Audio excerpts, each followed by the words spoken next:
A lovely afternoon to everybody. I'm over in the tunnel and I didn't get time to take the snow off the roof. I just thought, oh, I'll just leave it anyway. I can see what I'm doing in here. So I'll just talk you through some of the work that I've done and my plans and how they're progressing. So we'll start down here. Okay. So what I've done is I've weeded this bed completely. Alright, taking all the weeds out. I've pruned back the lavender because I'm keeping that. I've pruned the roses, the climbing rose, because I'm keeping that. I've pruned other plants along here. Cleared this path. I still have bay cuttings and stuff to deal with up there, but I'm going to hang them in bunches and hang them up to dry in here, because that's going to be used for all kinds of festivities and little fires and rituals and meditation, and you know, in the same way as you'd use incense, because of course dried herbs make the most beautiful incense. So on this side then, I have pruned the nectarine tree and I've given it a heavy prune.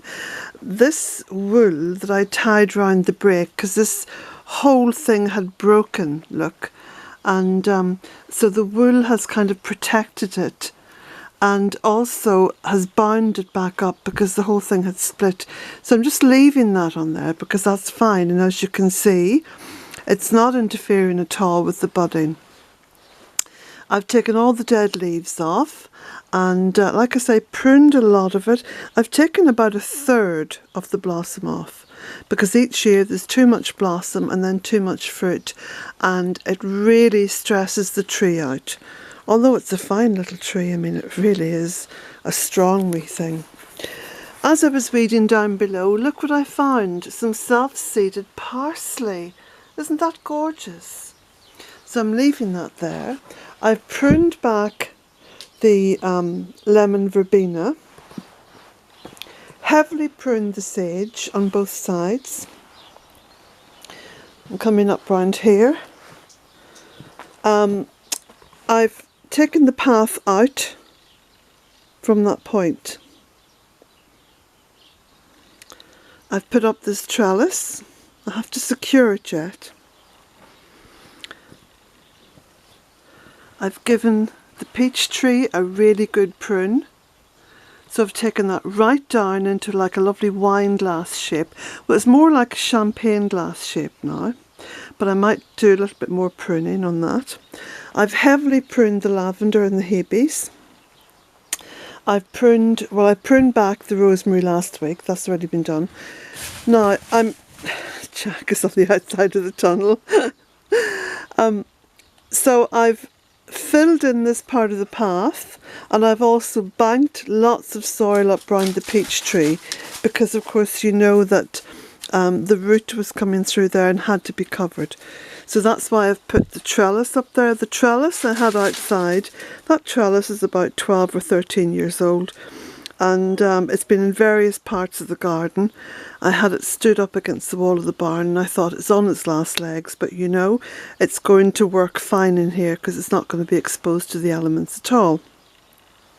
So I'm going to put lots of, I'm going to treat the tunnel in much the same way as I treat the potager beds outside. And that is lots and lots of flowers and herbs and even shrubs interspersed with seasonal vegetables. So there will still be not just a crop in terms of herbs, but there'll be a crop in terms of other things as well. And it should look really lovely. Now I'm also using the lower branches of the peach tree to hang my herbs on to dry, which I think looks really nice, but also is practical. It's working. So I've got 3 bunches of sage hanging up there. So just pull this camera back. I'm walking backwards, so I've got to be careful. So this pathway should now just give me enough room, look, I've got snow on my wellies, enough room to reach up into this bed and do whatever it is I need to do, you know, whether it's planting or hoeing or... So I still have to level this off, and I'm still going to lower some of this and put it in there. So this is my vegetable, well, this is the last of the vegetable bed because I'm going to be redoing this as well. But I'll let these, I'm trying to think what these are. I think this is broccoli. I think it's broccoli. So I'm going to leave the broccoli and the kale in here. I'll harvest all the spinach, get that out, and put in flowers. And of course cut along the back there, prune back all those perennials. So that's that side beginning to take shape. And I think it's beginning to look really nice. I'm going to put some more stones down along here. I was kind of running out of stones. So I've taken out lots and lots of stuff for the compost heap. And again, I'm tidying up, you can see as I go, look. Taking out buckets and buckets of stuff for the compost heap. There's going still to be a little bit of rearranging going on in here, but I'm thinking about it and I'm letting it sort of subconsciously develop in my imagination and my psyche, and at some point a picture will just come into my head and I'll know what to do. This side here, definitely lots of ferns. I want to keep that going because that's beautiful, and that's how it wants to be. And starting to feel really excited and enthused about this project, and that's something which is so vital for anyone who is a caretaker of Mother Earth.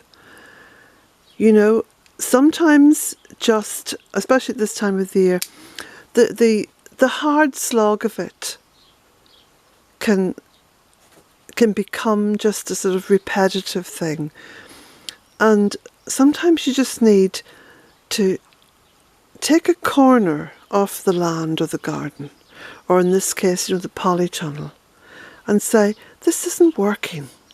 It's not working for me, it's not working for Mother Earth, it's not working for all the little wildlife and the animals, because a lot of birds like to come in here.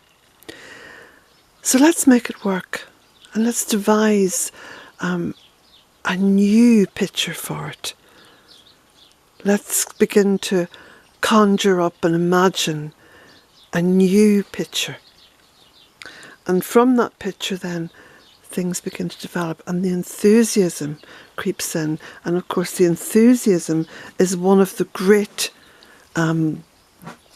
catalysts for change, and one of the great sort of forms of energy that goes behind the creativity.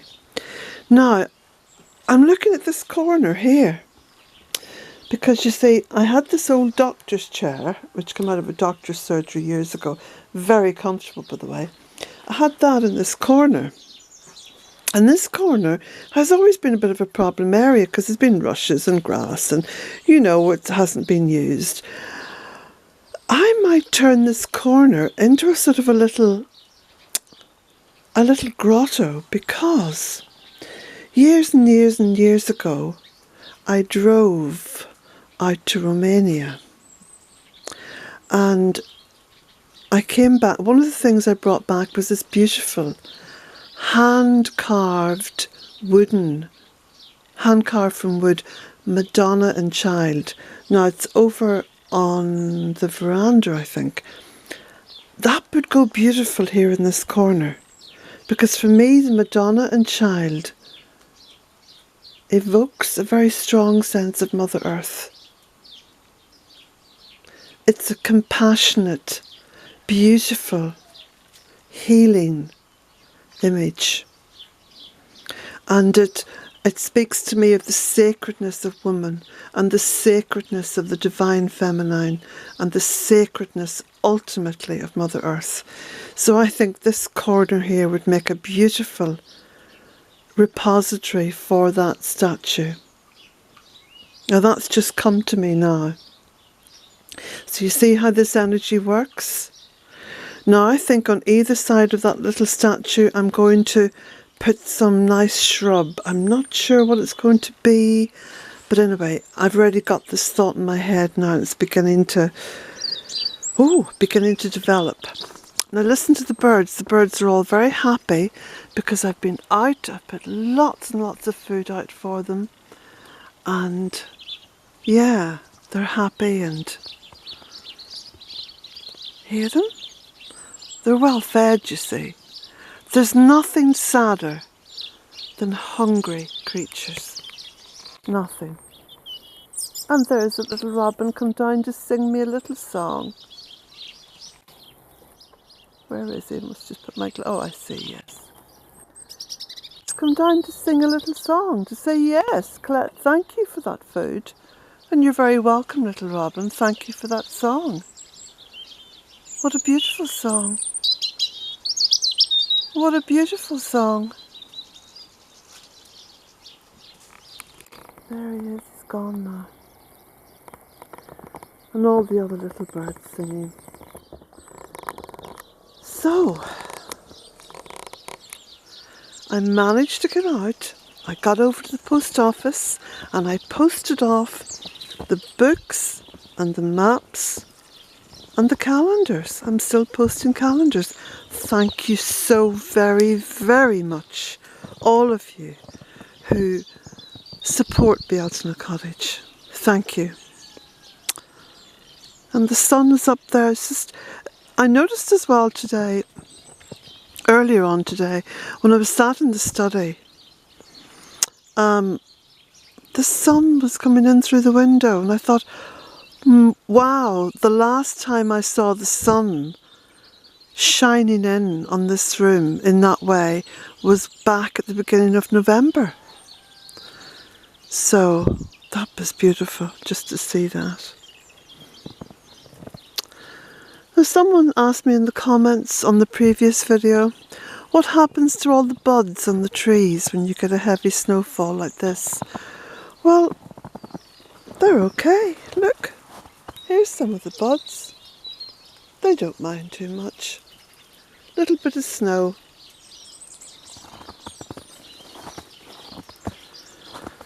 Oh, the ivy seems to have fallen over a little bit with all the weight of the snow.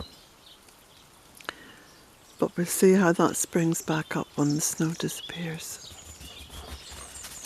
And there's the boy going on a wee run. He's got very excited with all the snow. He loves it.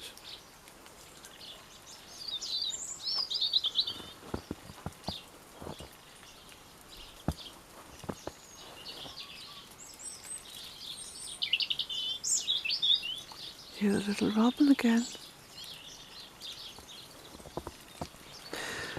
It gives me a great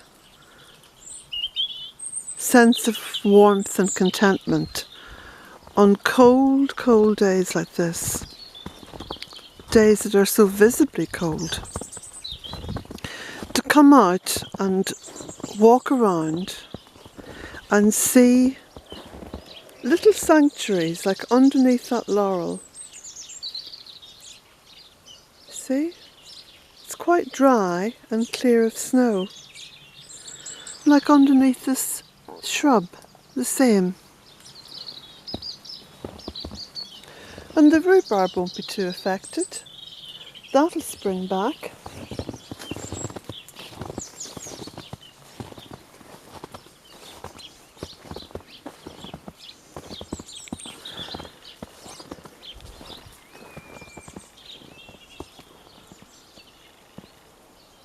And the apple trees.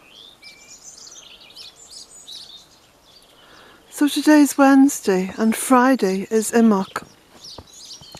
And you know, as I've said before in other videos, this quite often happens because spring comes in early here in the west of Ireland, And it looks like, you know, sometimes at the end of January, like it's been, oh, everything's greening up, spring is here. And then we get snow, or we get really cold weather.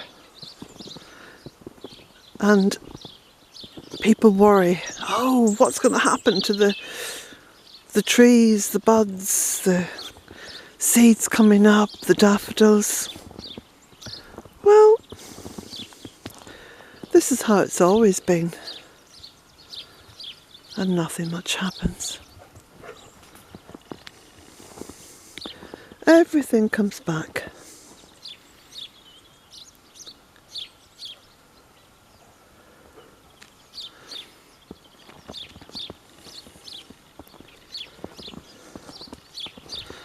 I'm just hoping that I'm going to have enough time. Oh, I suppose February will have to do now. Look at all the little birds sitting in the trees. They're sitting right up high, you see, to get the sun, to get warm. Then you look in here, look, there's lots of little sheltered places for them. Lots of shelter.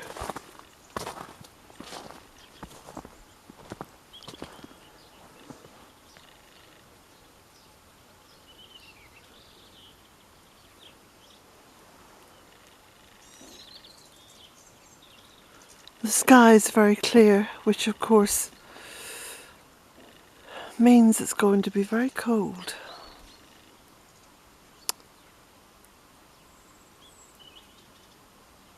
Because one of the reasons why we have such a mild climate in the west of Ireland is that quite often there's cloud. And the cloud acts like a big duvet, keeps the land warm, keeps the air warmer. Now, someone on Facebook said to me, it would be good if you would put the temperature up each day when you post. Well, I'm sorry, that isn't me. Everything that I do on social media has spontaneity, enthusiasm, and love for Mother Earth driving it. And most days, I couldn't tell you what the temperature is, nor do I care what the temperature is. It's of very little significance to me. It's either hot or cold, warm or cool. I don't run around looking at temperature gauges. You'll have to go onto someone else's social media sites to get all that info. And there are some wonderful people on social media and on Facebook who put the temperature and everything up each day and are very, very good about it, and I applaud them. But that's not me, and I can't be someone who I'm not. I can only be me. And what drives me, as I said, is my passion for what I do, my love for this land, my love for trees, my passion for planting trees, my love for wildlife. If I never saw a temperature gauge in my entire life, it wouldn't turn a hair in my head. And when people say, oh, but you know, you should listen to the weather forecast and you should listen. I lived in London in 1987, and I remember the night of the terrible storm in 1987. My husband and I, sound like the Queen and I, my husband and I listened to the news before we went to bed, and of course the weather forecast, you know, because my ex-husband,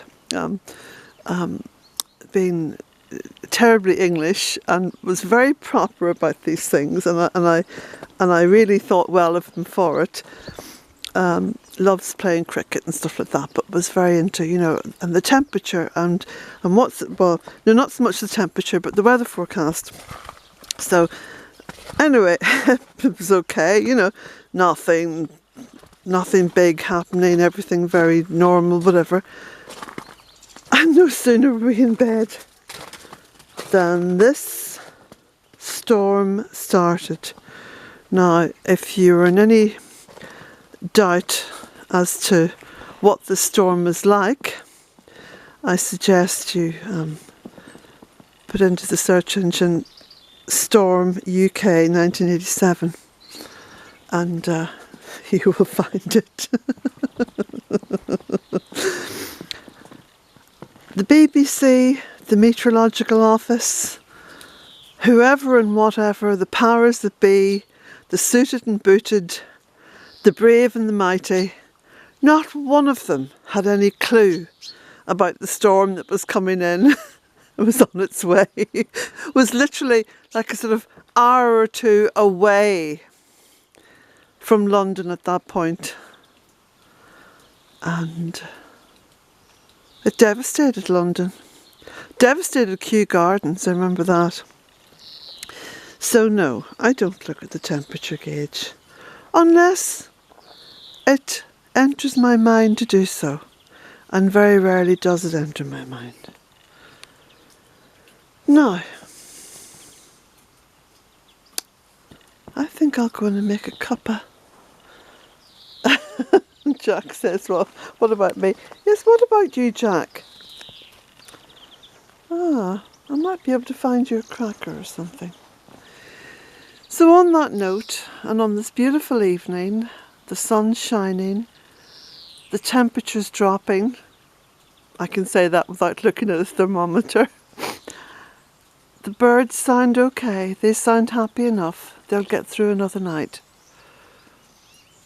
Blessings to you all.